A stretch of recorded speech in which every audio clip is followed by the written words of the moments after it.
So today I'm going to start working on the Miata a bit. I've been neglecting it for a while now. What we're going to do today is replace this shift boot. As you can see, it's seen better days, you know. It's not too hard on this car. You have to pop out one screw here and one screw here.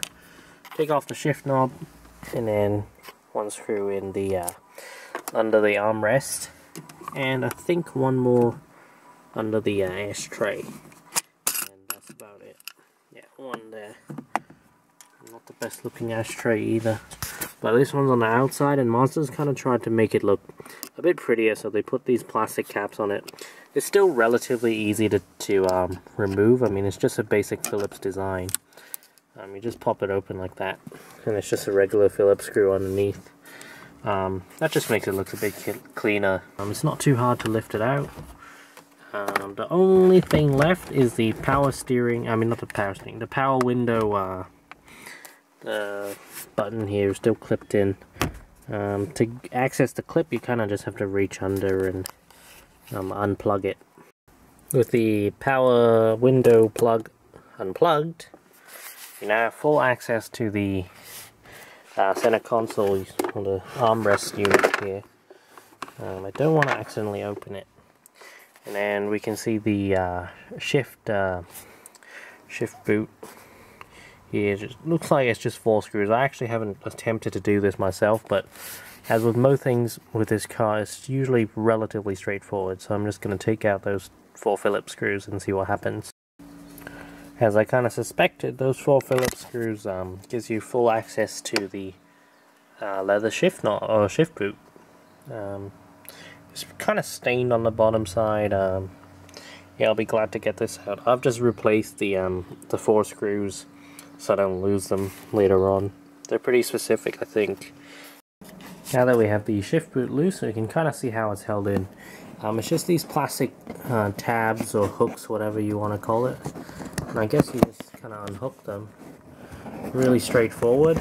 The only thing to remember is there's this hard metal ring here, and that's glued in there to give it its shape. And we're going to need to take that off and put it on the new one. Everything else is pretty straightforward. So now we've got the original boot out. This is the new one I bought off eBay. I think it was about $15. It's cut out properly, but we just need to glue on the old ring and clip these all in, clip these holes in, and they should be good to go. To get out the old ring, I've just kind of flipped it inside out, and it just kind of peels off. It's not super sticky. The ring actually seems like some kind of plastic material. I've gone and flipped the new boot inside out, and just gonna slip that over there. It's probably good. So I've thrown on the glue there, 4 folds. I think this is ready to install. The dollar store glue actually sets quite quickly. So this actually took way longer than I thought it would, because as with some eBay parts, never fits properly. So this is an original hole that I expanded. These are where the original holes were. There's no way I could have gotten it to fit. I mean, I know you're supposed to stretch it a little, but it wasn't even close. Like, this is how far off it is. Like, you can't stretch it 1 whole inch. Right.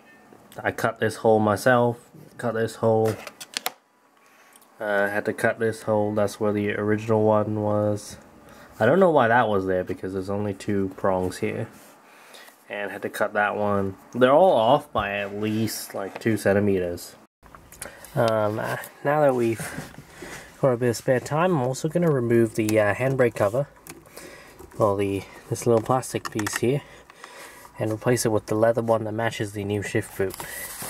To remove this, you just kind of twist it and pull upwards. This is what the handbrake assembly looks like naked, without the plastic boot here and the grip here.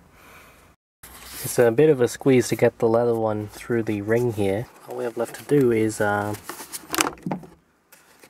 the carpet back in, and that will cover up any excess we have.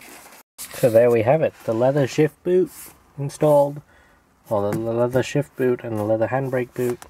I picked the black and green with the green stitching to match the personal steering wheel that I have.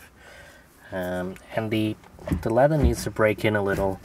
It's still pretty stiff right now, so there's a bit of resistance when you shift. Yeah, I'm happy with the results, and it is a nicer, kind of ties the interior together. I would like to have seats that match too, but I can't afford any at the moment.